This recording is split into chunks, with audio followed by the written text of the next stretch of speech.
penurunan berat badan yang cukup signifikan. Jadi kan waktu kemarin aku hamil tuh aku ambil gede kan, sampai di 85 kilo. Nah, ketika aku udah berhasil mencapai berat badan ideal aku, nah aku itu sebagai ibu mengalami perubahan bentuk pada bagian perut gitu. Nah, sebenarnya mengganggu atau enggak sih buat suami aku? Nggak mengganggu sama sekali, tapi buat aku yang suka eksplor pakaian, aku merasa kayaknya wah itu aku agak insecure tuh sama part itu karena kayak perut itu kayak bergaris di bagian pusat gitu. Nah, karena aku khawatir makanya aku melakukan setelah riset banyak aku melakukan operasi tummy tuck di Korea. Kenapa di Korea? Karena Indonesia nggak ada atau? Gini sih, kalau aku lebih kepada banyaknya review, aku banyak research gitu kan. Karena kebetulan aku punya sedikit rezeki lebih gitu loh, makanya aku memberanikan diri untuk terbang langsung ke Korea.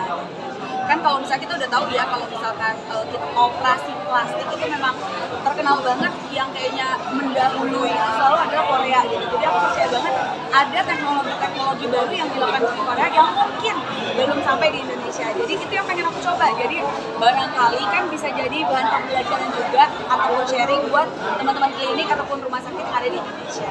Kalau boleh di-spill Kak, udah menghabiskan berapa tuh kemarin? Waduh! Sebentar ya, saya panggil suami, bayar ya. Tunggu ya, saya tanya dulu ya. Puluhan, ratusan Kak? Puluhan atau? Waduh! Sebenarnya gini ya, kalau Belasan saya atau ngomong puluhan Kak? Belasan atau puluhan? Atau ratusan? ratusan. Oh, ratusan. Ratusan. Wow. Dan mungkin sekarang yang dirasa apa Kak? Puas kan sama hasilnya? Jadi Setelah ini banyak banget sharing dari teman-teman. Oh ini saya ditanya biayanya sayang biayanya sayang. Jadi kalau misalkan ditanya perasaannya gimana sekarang, itu aku merasa puas banget karena yang pertama istri yang aku miliki sebelum aku operasi itu akhirnya berdebur punah gitu kan, karena aku lihat hasilnya ini aja padahal masih dalam keadaan bengkak. Jadi kalau habis operasi itu memang pasti akan ada downtime-nya gitu, 3-6 bulan baru hasilnya akan maksimal gitu. Nah ini aja aku udah puas banget karena aku udah tidak melihat lagi kulit aku yang bergelambir gitu.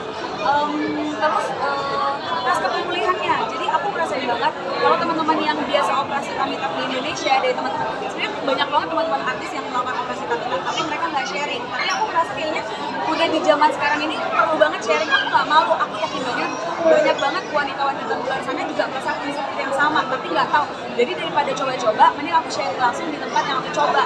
Nah dari yang di Indonesia banyak banget yang suka cerita tuh kayak pemulihannya itu bisa sampai 2 bulan baru kayak lebih sakit daripada operasi sesar. Sementara yang aku rasakan adalah gak sakit sama sekali gitu loh. Mungkin painkillernya lebih kuat atau apa, tapi setelah aku keluar dari rumah sakit udah aku nggak pakai painkiller sama sekali. Jadi aku merasa wah nice banget. Jadi aku memilih tempat yang dekat dulu. Sama satu lagi, mungkin kalau misalkan aku yakin banget pasti ada banget orang-orang di luar sana yang akhirnya mencekam, maksudnya kayak nggak mau pakai olahraga, nggak mau nurunin berat badan yang defisit kalori. Gini, biar nggak salah paham, nggak salah cerna gitu. Jadi aku itu udah berhasil mencapai berat badan ideal aku. Yang aku sayangkan itu hanyalah ada di bagian kulit bergelambir. Sama aja seperti Arya yang ditemani sama Mas Adera dalam penurunan berat badannya, itu juga mengalami kulit yang bergelambir. Jadi yang ngerti omongan aku ini adalah teman-teman yang berhasil menurunkan berat badan dari jumlah yang besar ke kecil gitu. Jadi walaupun dipakai olahraga nggak bisa karena itu apa? Kulitnya gitu. Jadi bukan ototnya, kulitnya yang tersisa. Kemarin kelahiran anak berapa Kak? Kelahiran anak kedua. Kenapa baru dilakukan pas di kelahiran anak kedua atau mungkin memang mau stop gitu kayak mati? Ya, ini sudah selesai ya. Jadi kalau ditanya cukup kalau aku 2 anak cowok, di situ akhirnya aku memutuskan untuk boleh tamu. Jadi abis ini Nio nggak mau ada lagi. Kenapa Kak? Kenapa cuma 2 Kak? Kenapa cuma 2? KB aja, keluarga berencana. Kita semua program pemerintah. Walaupun sebenarnya anak aku 2, banyak banget netizen nggak sayang sih nggak mau 1 anak lagi cewek, nggak apa-apa. Aku lebih sayang, aku lebih memilih untuk menyayangi 2 anakku ini biar lebih maksimal lagi. Kak, ada cerita nggak sih setelah efek bius itu seperti apa? 8-9 jam kan operasi. Oh iya, ini kamu ngikutin banget. Iya dong. Ceritain dong. Jadi memang iya ya, jadi tuh aku di bius total dalam keadaan tidur selama hampir total 9 jam. Yang tadinya harusnya 8 jam jadi 9 jam. Nah bahkan sebenarnya ada part yang selesai dikerjain, tapi harus dihentikan karena dokter dari Korea itu dia tahu waktu yang maksimal segini. Efeknya nggak ada sama sekali. Aku benar-benar habis dibangunin langsung ya udah segar gitu. Nah tapi aku nggak boleh minum. Jadi yang lebih menyiksa buat aku adalah ketika aku nggak minum selama 24 jam. Jadi setelah jam 12 malam, jadi kan aku operasi jam 10 pagi tuh. Jam 12 malam aku boleh minum, tuh aku baru merasa yang namanya tenggorokan aku diisi air. Dan nggak boleh langsung minum air yang banyak, hanya kayak satu smoky kecil gitu. Jadi 5 menit lagi baru boleh minum air yang putih yang banyak gitu. Habis itu, apa yang dirasain setelah operasi?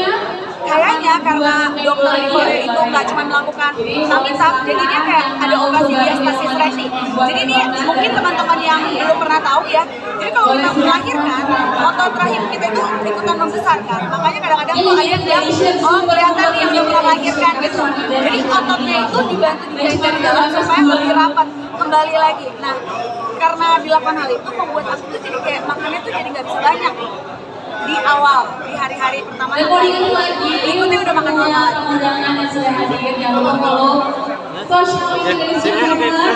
Menanggapi gitu, menanggapi temennya yang lagi terkandung masalah. Mohon maaf, no comment ya. Support aja, support. Tentu dong. Aku mendoakan yang terbaik, apapun keputusannya. Kita nggak pernah tahu apapun. Permisi, nggak jadi nggak usah. Masih komunikasi nggak kak? No comment ya.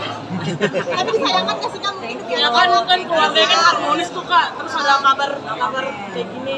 Menyayangkan nggak sih kak sebagai sahabat? Doa-doanya apa kak?